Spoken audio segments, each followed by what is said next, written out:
বন্দে পুরুষোত্তমম। সকলকে আমার আনন্দিত জয়গুরু। আজ ইষ্ট কথায় আমরা আলোচনা করব শিক্ষা ও চরিত্র বিধানে ভক্তি। সন্তানের সম্মুখে এমনতর কিছু করিও না যাহাতে তাহার ভক্তি ও তোমার প্রতি টানের কোনো প্রকার অপলাপ ঘটে। টানের অপলাপে তোমারও কষ্ট, তাহারও সমূহ বিপদ।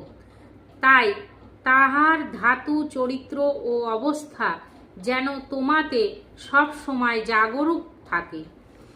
কোনো শিক্ষা দিতে হইলে বেশ করিয়া বুঝিয়া প্রয়োজন ও অবস্থাতে নজর রাখিয়া ভাব ও ভাবের গতির প্রতিক্রিয়ার সময়ে যদি বোধ ও মীমাংসাকে আনিয়া দিতে পারো, আদর ও সহানুভূতি লইয়া দেখিবে শিক্ষা তাহার সহজেই চরিত্রকে